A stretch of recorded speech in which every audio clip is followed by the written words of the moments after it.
조갑제 TV 시청자 여러분 안녕하십니까. 2025년 5월 29일 오후 5시 30분입니다. 현재 진행 중인 이 사전투표율이 역대 최고치를 기록하고 있습니다. 이렇게 되면은 사전투표율이 이틀 동안 전체 유권자의 한 40%가 되지 않을까. 그러면은 본투표보다도 더 많은 사람이 사전투표에 참석할 수도 있을 가능성이 제기되고 있습니다. 이처럼 사전투표가 정착되고 편리해졌다는 이야기입니다. 그럼에도 불구하고 사전투표를 하면은 표도둑을 당한다는 허무맹랑한 낭설을 퍼뜨렸던 국민의힘 지지자들, 그들은 아마 사전투표에 참여하지 않고 이번 대통령 선거에서 이재명 후보가 아무리 큰 차이로 져도 또 부정선거가 있었다고 주장하고 나올 것이 뻔합니다. 그나마 김문수 후보가 사전투표 부정론을 주장을 하다가 본인이 후보가 되니까 그걸 잊어버리고 일단 투표하자, 우리가 감시를 잘 하겠다, 이렇게 해서 본인도 오늘 투표를 했습니다. 그러나 지금까지 사전투표하면은 선거에서 진다 하는 이야기를 너무 많이 지속적으로 퍼뜨린 바람에 아마 국민의힘 지지층, 김문수 후보 지지층은 이번에 많이 참여하지 않았을 것입니다. 그렇다면 그분들이 오는 6월 3일의 본투표 날에는 많이 참석할 것이냐, 뭐 많이 참석할 가능성은 있죠. 그러나 중간에 무슨 일이 있어 가지고 참석하지 않거나 그때쯤 되면은 결과는 뻔하다 이래 가지고 참여하지 않거나 이렇게 함으로써 투표율이 낮아질 가능성이 높습니다. 즉 전체 투표율은 올라가더라도 김문수 지지층에서는 투표율이 낮아질 가능성이 있다는 이야기죠. 산수로 계산하면 금방 나옵니다. 3일 중에 아무 날이나 가서 투표하는 것과 3일 중에 꼭 하루만 투표하겠다는 쪽, 누가 투표율이 높겠습니까? 현재 오후 5시 현재 전국 평균 투표율은 17.51%입니다. 중앙선거관리위원회가 집계한 바에 따르면은 사전투표 제도가 전국 단위 선거에 처음 적용된 2014년 6.4 지방선거 이후 재보궐을 제외한 전국 단위 선거 기준으로는 동시간대의 가장 높은 수치를 기록했습니다. 역대 가장 높은 사전투표율은 2022년 대통령 선거, 즉 이재명, 윤석열 붙었을 때의 동시대 투표율이 15.84%였습니다. 그러니까 첫날 오후 5시 기준 15.83%였는데 이번에는 그것보다 1.67포인트가 더 높아졌습니다. 즉 17.51%가 된 거죠. 이렇게 됨으로써 이번에 사전투표율이 이틀 합쳐가지고 40%를 기록할 수 있다는 전망이 나오고 있습니다. 사전투표율이 가장 높은 곳은 전라남도 32.02%, 전북 특별자치도 29.64%, 광주광역시 28.89%입니다.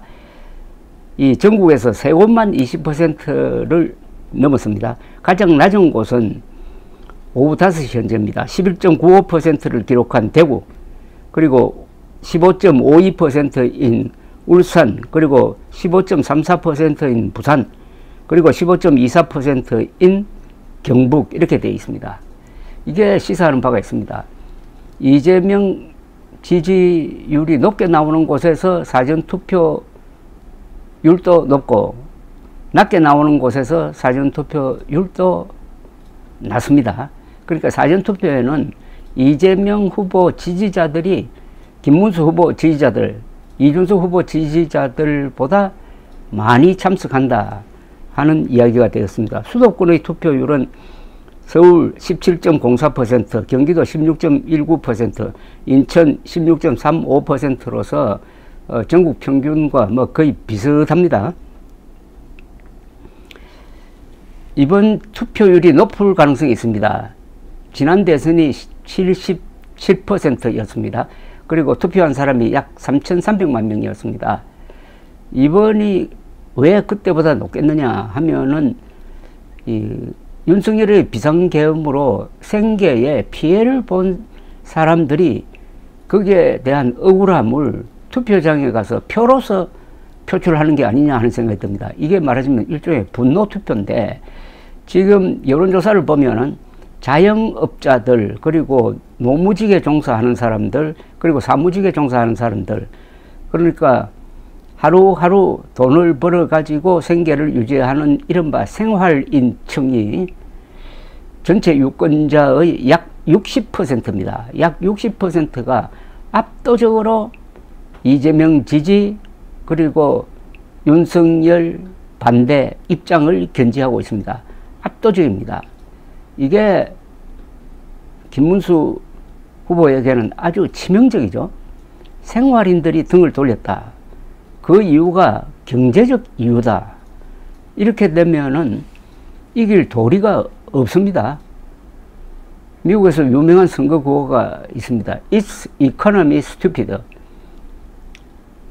빌 클린턴이 1992년 대선 때 부르짖었던 정치 구호인데, 아무리 외교 안보 잘해도 문제는 정치야, 이 바보야 라는 내용입니다.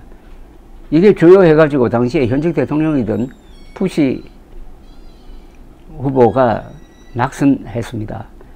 지금 토론을 하면은 뭐 아주 지역적인 걸 가지고 열을 올리는데, 그러나 큰 흐름을 결정하는 것은 경제입니다. 계엄 선포 이후에 한국 경제가 마이너스 성장으로 돌아서고 말았습니다. 오늘 한국은행이 올해 경제 전망치를 발표를 했는데, 연평균 2% 성장에서 0.8% 성장으로 그 목표치를 낮추었습니다. 여기에 가장 큰 영향을 끼친 사람이 윤석열 전 대통령의 무지막지한 비상계엄 선포였습니다. 거기에 대해서 생활인들이 복수하기 위해서 투표장으로 지금 많이 나가고 있는 것 아니냐 하는 생각이 든다는 이야기입니다. 흔히 샤이 보수 뭐 이런 이야기 하는데, 보수가 잠자코 있다가 투표장에 많이 나간다 하는 뜻인데, 이번에는 그게 아니라 샤이 생활인층, 그동안 분노를 참고 있다가 사전투표일부터 많이 몰려나가고 있는 것 아니냐. 그러다면은 1, 2위 격차가 더 벌어질 수도 있고, 1, 2위 격차가 한 400만 표 차이에서 600만 표 차이, 그 사이에서 결정되는 것 아니냐. 그러면은 이제 대패를 당하는 건데, 그렇게 되면은 뭐 부정선거 음모론이 나올 틈이 없죠. 그러나 부정선거 음모론을 주장하는 사람들은 그걸 통해서 다른 목적을 이루려고 하니까 이번에도 부정선거 음모론이 나올 것은 틀림없습니다. 그러나 숫자는 좀 줄어들겠죠. 윤석열 심판선거입니다. 그것은 윤석열의 불법 계엄을 심판하는 것이고, 윤석열의 부정선거 음모론을 심판하는 것입니다. 선거는 유권자의 최고 수준의 주권 행사입니다. 아주 위대한 그리고 감동적인 일이 지금 벌어지고 있습니다. 투표는 전쟁과 같습니다. 과거에는 전쟁이나 암살을 통해서 정권을 결정을 했습니다만, 민주주의 국가에서는 투표를 합니다. 그러나 그 결과는 같아요. 투표를 통해서 정권을 바꾸는 겁니다. 전쟁을 통해서 정권을 바꾸는 것이나, 지금 우리 한국인들은 아주 위대한 순간을 지나고 있습니다. 비상계엄 사태를 투표를 통해서 국민들이 주권적 결단으로서 결론을 맺는 행위를 지금 이 순간 하고 있습니다. 감사합니다.